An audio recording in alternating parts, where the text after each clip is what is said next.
दोस्तों आज हम देखेंगे टॉप 10 शेयर्स निफ्टी सेंसेक्स और बैंक निफ्टी के टॉप 10 शेयर्स जिन्होंने पिछले 10 सालों में सबसे ज़्यादा डिविडेंड पे किया है, सबसे ज़्यादा डिविडेंड दिया है।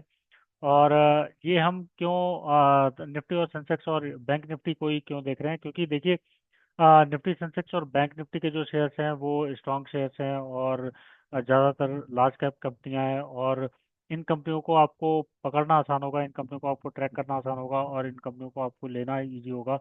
और इन शेयर्स को अगर आपने लिया होता तो आपको सबसे ज़्यादा डिविडेंड पे आउट होता पिछले 10 सालों में। और उसके अलावा जो रिटर्न होता वो तो होता ही, हम रिटर्न की बात नहीं कर रहे हैं, हम तो केवल डिविडेंड की बात कर रहे हैं कि आपको डिविडेंड कितना पे आउट हो गया होता। तो हम देखते हैं आज के अपने इस वीडियो में।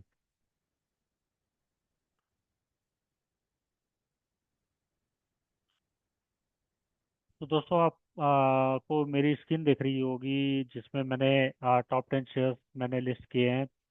और ये मैंने जो 10 शेयर्स लिए हैं वो लिए हैं निफ्टी सेंसेक्स और बैंक निफ्टी के इंडेक्स में से मैंने लिए हैं।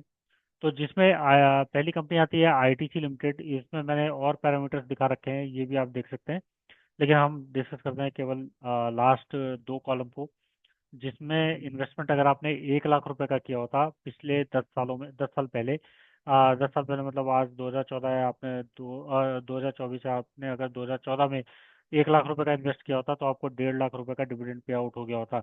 मतलब आपका जो इनिशियल इन्वेस्टमेंट है वो तो डिविडेंड उससे ज़्यादा आपको आ गया होता। और इनिशियल डिविडेंड आपका बरकरार रहता और जो रिटर्न्स होते, आपका 1 लाख रुपए कितना बन गया होता, 2 लाख या 3 लाख या 4 लाख, वो हम उसकी बात नहीं कर रहे हैं, वो तो बन ही गया होता। लेकिन इतना आपको डिविडेंड पे आउट हो गया होता और आपका इन्वेस्टमेंट एज इट इज रहता, जितने आपके शेयर्स रहते वो एज इट इज इन्वेस्टेड रहते आज भी। फिर हम देखते हैं हीरो मोटर्स। तो हीरो मोटोकॉर्प में अगर आपने 1 लाख रुपए का इन्वेस्टमेंट किया होता तो आपके 1,25,000 रुपये आपको डिविडेंड पे आउट हो गया होता। और वहीं अगर आपने इन्फोसिस में 1 लाख रुपए इन्वेस्ट किए होते तो आपको 1,20,000 का डिविडेंड पे आउट हो गया होता पिछले 10 सालों में। और वहीं अगर आपने टेक महिंद्रा में 1 लाख रुपए किया होता तो 1,10,000 का आपको डिविडेंड मिलता। और फिर आपने टाटा स्टील आती है, टाटा स्टील में अगर आपने 1 लाख रुपए लगाया होता आपको 1,05,000 रुपये का डिविडेंड मिल गया होता। फिर आती है हिंदुस्तान यूनिलीवर, उसमें अगर आपने 1 लाख रुपए लगाए होते तो आपको 1 लाख रुपए का ही डिविडेंड मिल गया होता।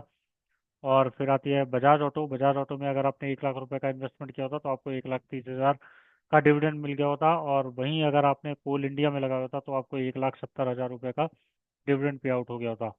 तो अगर आपने एनटीपीसी में लगाए होते तो एनटीपीसी में आपके 1 लाख रुपए के 1,50,000 रुपये के डिविडेंड पे आउट हो गए होते। और फिर आपने अगर पावर ग्रिड कॉरपोरेशन में लगा होता तो आपको 1 लाख रुपए के 1,40,000 रुपये के डिविडेंड पे आउट हो गए होते। और ये तो पिछले 10 सालों के हैं। आगे आने वाले 10 सालों में ये नंबर्स इससे ज़्यादा होंगे, क्योंकि देखिए जब शेयर की वैल्यू कम होती है तो वो डिविडेंड कम देती है, कंपनी की डिविडेंड कम देती है, लेकिन जब शेयर की वैल्यू बढ़ती है तो डिविडेंड पे आउट भी ज़्यादा होता है। और आगे आने वाले सालों में जैसे जैसे समय आगे बढ़ता है तो कंपनियां अपने डिविडेंड पे आउट को बढ़ाती हैं, वो कम नहीं करती हैं। तो डिविडेंड इससे ज़्यादा ही होने वाला है अगले 10 सालों में। और जो आपका इन्वेस्टमेंट है वो तो एज इट इज रहेगा, इन्वेस्टमेंट की वैल्यू भी आपकी बढ़ती रहेगी। ये मैंने केवल आपको डिविडेंड की वैल्यू दिखाई है जो आपको पिछले 10 सालों में मिली होती। तो मैं आशा करता हूँ कि आपको आज का ये वीडियो पसंद आया होगा और इसी तरह के वीडियोस मैं आपके लिए लेके आता रहूँगा। तब तक के लिए धन्यवाद।